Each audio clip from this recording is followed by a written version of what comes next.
जय हिंद दोस्तों आप सभी का आपके अपने YouTube channel are basic maths पे बहुत बहुत स्वागत है। दोस्तों यहाँ पर हम लोग सीटेट या यूपीटेट या पेट जो भी कॉम्पिटिटिव एग्जाम होते हैं उनके मैथ्स के क्वेश्चनों को बिल्कुल बेसिक तरीके से सॉल्व करते हैं। तो जो आज का टॉपिक है वो आपका घनाभ है, ठीक है। घनाभ या क्यूबॉइड। तो घनाभ क्या होता है, इसमें कोर कौन सी होती है, फलक कौन से होते हैं, इसका आयतन क्या होता है, पृष्ठीय क्षेत्रफल क्या होता है, विकर्ण क्या होता है, इसके जो फार्मूले कैसे बनते हैं वो हम लोग यहाँ पर सीखने वाले हैं। तो देखिए बेसिकली अगर कहा जाए कि घनाभ क्या होता है, छः तलों से घिरी हुई एक बंद आकृति होती है, ठीक है। जैसे आप एग्जांपल ले ले ईंट, ठीक है। तो ईंट एक घनाभ की आकृति की होती है। जैसे हमारे घर में जो बक्सा होता है, ठीक है, वो भी घनाभ की आकृति का होता है। तो इसमें जो आमने सामने के जो तल होते हैं वो बराबर होते हैं। जैसे देखिए हमने ये एक आकृति बना के रखी है, तो जो एक ये तल जो ग्रीन से ये दिखाया गया है ये वाला, ठीक है, ये वाला तल सामने होगा और इसके पीछे जो रेड वाला बनाया गया है तो ये वाला तल, क्योंकि ये 3 डायमेंशन आकृति होती है तो ये पेपर पे ऐसे बनती है। देखिए ये वाला तल और ये वाला तल जो सामने ये ग्रीन से भी दिखाया, ये दोनों आमने सामने के तल हैं तो ये बराबर होते हैं, ठीक, मतलब समान होते हैं। और जो ये साइड वाले होते हैं, ये वाला, ठीक है, और ये वाला तल, ये दोनों आपस में समान होते हैं। जो ऊपर का और नीचे का होता है ये आपस में समान होते हैं। तो ये घनाभ की आकृति होती है, ठीक है। इस जो घनाभ होता है वो सेम घन के जैसा होता है, सिर्फ डिफरेंस इतना होता है कि घन की जो ये लंबाई जो हमने फलक बताया, तल जो बताया, वो सारे तल समान होते हैं, ठीक है। अगर एक ये तल बना है तो जितने इसके तल होंगे सब समान होंगे। जैसे आप लूडो का पासा देखे होंगे, ठीक है, उसके सारे तल समान होते हैं ना, तो वो एक घन की आकृति का होता है, ठीक है। यहाँ पर घन हमने लास्ट वीडियो में घन को डिस्कस किया था, तो आप अगर चाहें तो वो वीडियो देख सकते हैं, ठीक है। तो यहाँ पर देखिए घन की सारी भुजाएं बराबर होती हैं, ठीक है। तो इसका जो आयतन, क्षेत्रफल और विकर्ण सब कुछ चेंज होता है।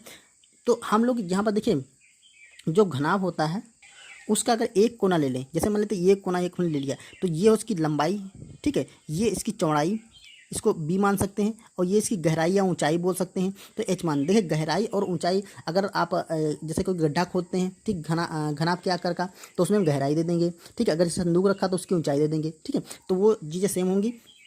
अब देखिए यहाँ पर जो एक फलक होता है, देखिए पहले हम लोग घन को थोड़ा डिस्कस कर लेते हैं।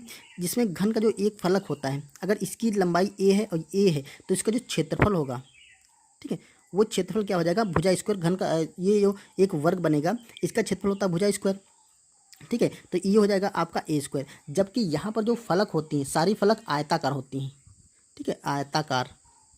अब आयताकार जो फलक होती है उसका अगर आप क्षेत्रफल निकालेंगे तो उसका क्षेत्रफल होता है लंबाई गुणे चौड़ाई, ठीक है। उसका क्षेत्रफल लंबाई गुणे चौड़ाई। तो इसी क्षेत्रफल के अकॉर्डिंग इसका जो पृष्ठीय क्षेत्रफल बनता है वो बनता है। तो इसकी सारी फलक आयताकार होती हैं, तो एक तरह से आप उसको ऐसे ही निकाल के जोड़ सकते हैं। अब चलिए हम अपने फार्मूले पर चलते हैं। जैसे इसका आयतन निकालना है तो आयतन क्या होता है, जैसे ये फलक, ये एक घनाभ के आकार का आता है, तो इसके अंदर जितनी हवा होती है, ठीक है, या हवा भर सकते हैं, या अगर कोई घनाभ के आकार का कोई बर्तन है उसमें अगर आप जितना पानी भर सकते हैं वो उसका आयतन होता है। तो आयतन के लिए जो फार्मूला बनता है, तो इसका जो एक फलक होता है, ठीक है, ये जो तल होता है, इस तल के क्षेत्रफल को इसकी गहराई से मल्टीप्लाई करेंगे तो हमें इसका आयतन मिल जाएगा। या आप ऐसे कह सकते हैं कि इसका जो लंबाई, चौड़ाई और ऊंचाई होती है उनका मल्टीप्लाई करते हैं, तो इसका जो आयतन होता है वो लंबाई गुणे चौड़ाई और गुणे ऊंचाई। इसको आप ऐसे, ये जो फार्मूला आता है एल, बी और एच, ऐसे करके आप याद सकते हैं, लंबाई गुणे चौड़ाई गुणे ऊंचाई। ये तो आसान सा है।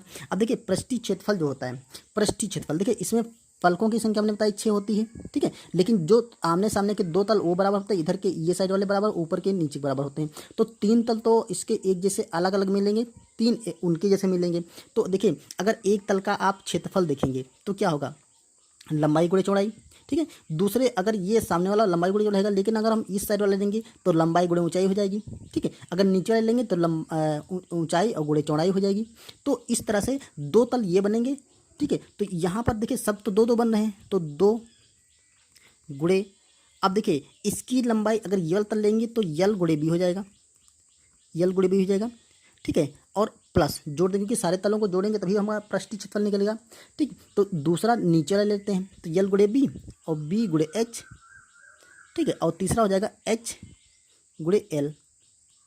तो ये होता है इसका पृष्ठीय क्षेत्रफल। अब इसको हम ऐसे लिखते हैं, देखिए 2 ब्रैकेट में L B plus B H plus HL, मतलब देखिए अगर आप इसको रैंडमली याद करेंगे तो LB BL या HL, ठीक है। तो दो दो का मल्टीप्लाई करके उसका 2 गुना होता है। तो ये इसका होता है पृष्ठीय क्षेत्रफल। अब आते हैं विकर्ण की बात।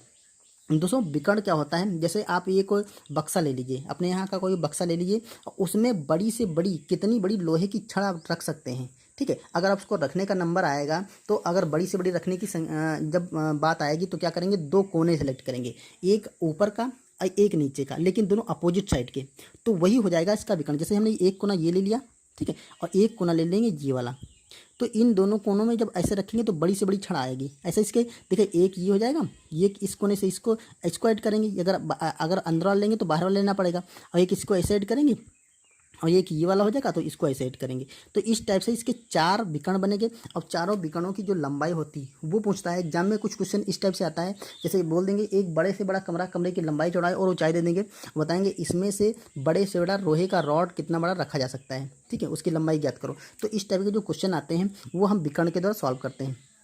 तो इसके लिए क्या होता है, डायरेक्ट फार्मूला होता है अंडर रूट के अंदर देखिए एल का स्क्वायर मतलब लंबाई का स्क्वायर प्लस चौड़ाई यानी कि बी का स्क्वायर प्लस ऊंचाई यानी कि एच का स्क्वायर, ये होता है। आप इसमें मान रख देंगे तो जब इसका मान आएगा फाइंड आउट करेंगे तो ये हमारा जो इसका विकर्ण निकलेगा या लोहे की बड़ी से बड़ी रॉड होगी उसकी लंबाई आ जाएगी, ठीक है।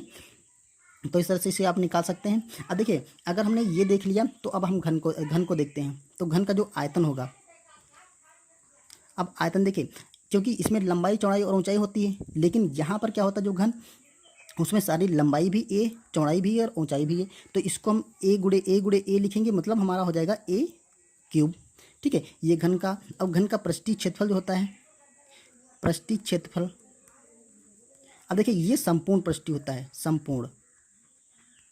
क्यों, क्योंकि देखिए अब ये इसका एक वक्र पृष्ठीय भी आता है, एग्जाम में आता है कि इसका वक्र पृष्ठीय क्षेत्रफल ज्ञात कीजिए या पार्श्व पृष्ठीय क्षेत्रफल ज्ञात कीजिए। ये होता है संपूर्ण पृष्ठीय। तो जो संपूर्ण पृष्ठीय होता है वो हम यहाँ से निकालेंगे, क्योंकि इसकी लंबाई चौड़ाई ऊंचाई सारी सेम होती हैं। तो इसी में मान रख दीजिए। तो देखिए 2 बार रखेंगे यहाँ पे, तो ये यल यहाँ पर देखिए अगर आप ऐसे मान रखेंगे यल, यहाँ पर सबको ए दे दीजिए, तो यहाँ पर हो जाएगा ए स्क्वायर, फिर आएगा आपका ए स्क्वायर, फिर आएगा सॉरी यहाँ पे प्लस, यहाँ पर आएगा आपका ए स्क्वायर।